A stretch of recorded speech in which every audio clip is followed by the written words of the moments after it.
Hello, elementary school students across America and on United States military bases around the world.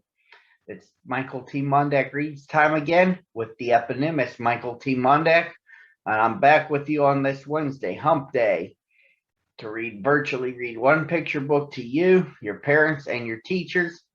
But I can't do it without a preview as to what I'll be reading. Here it is for this Hump Day. Most of us don't like to do it, but some of us like to brag and boast how important we are.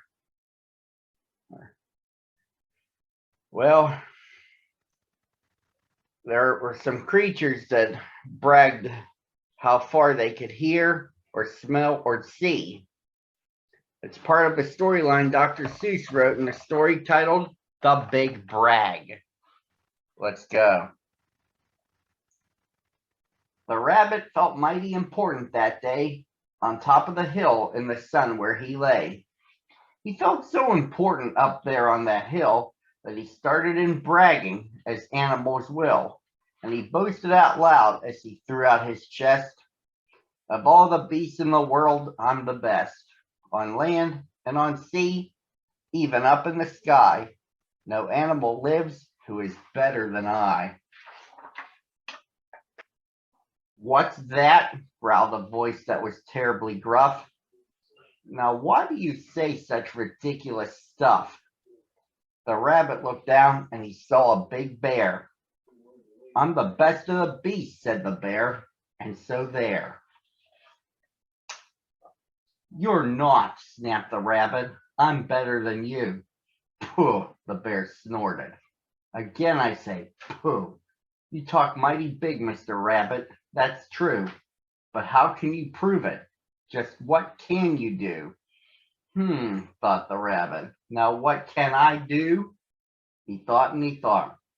Then he finally said, Mr. Bear, do you see these two ears on my head? My ears are so keen and so sharp and so fine, no ears in the world can hear further than mine. Humph, the bear grunted. He looked at each ear. You say they are good, said the bear with a sneer, but how do I know just how far they can hear? I'll prove, said the rabbit. My ears are the best. You sit there and watch me. I'll prove it by test. Then he stiffened his ears till they both stood up high and pointed straight up at the blue of the sky. He stretched his ears open as wide as he could. Shh, I am listening, he said as he stood. He listened so hard that he started to sweat, and the fur on his ears and his forehead got wet. For 7 long minutes he stood, then he stirred, and he said to the bear, Do you know what I heard?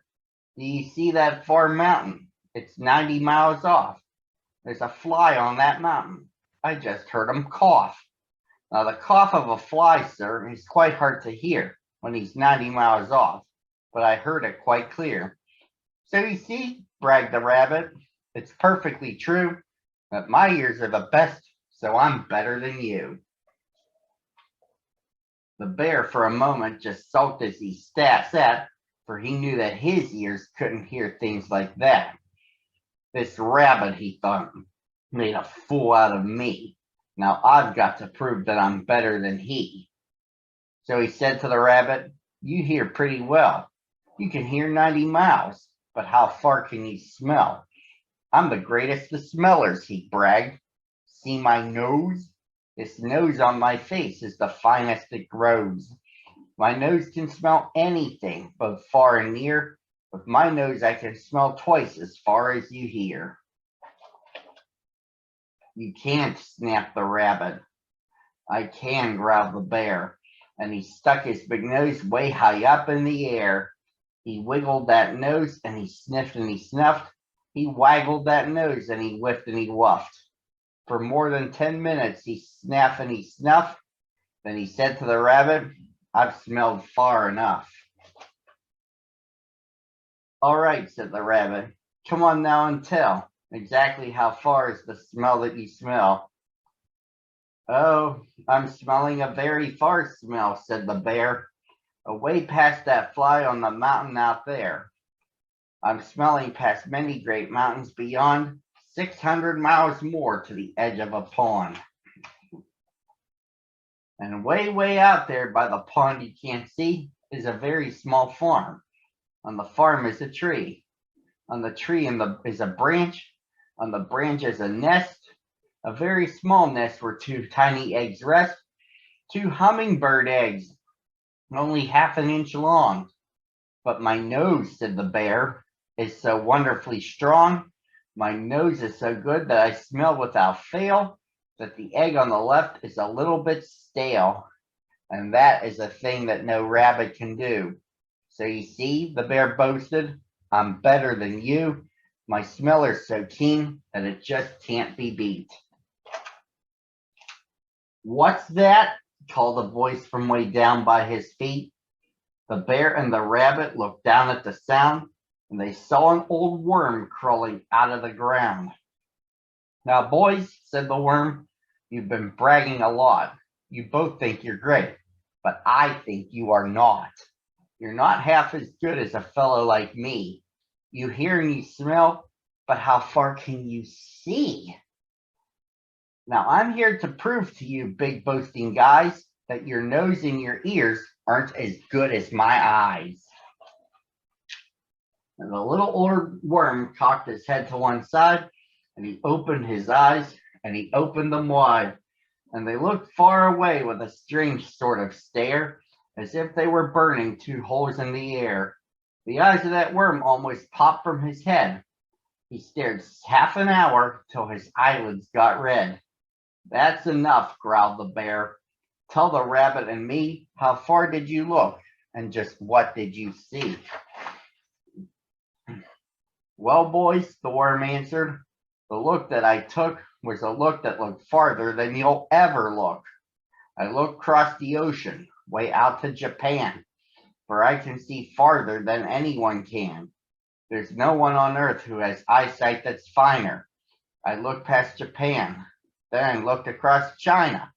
I looked across Egypt, then took a quick glance across the two countries of Holland and France.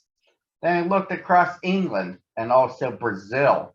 But I didn't stop there. I looked much farther still. And I kept right on looking and looking until I looked round the world and right back to this hill. And I saw on this hill, since my eyesight's so keen, the two biggest fools that have ever been seen. And the fools that I saw were none other than you, who seem to have nothing else better to do than sit here and argue who's better than who. Then the little old worm gave his head a small jerk, and he dived in his hole and went back to his work. And that, boys and girls, concludes the story. I'll be back with you Thursday at the same time on the same channel. And from San Francisco's iconic Golden Gate Bridge, I'll see you tomorrow.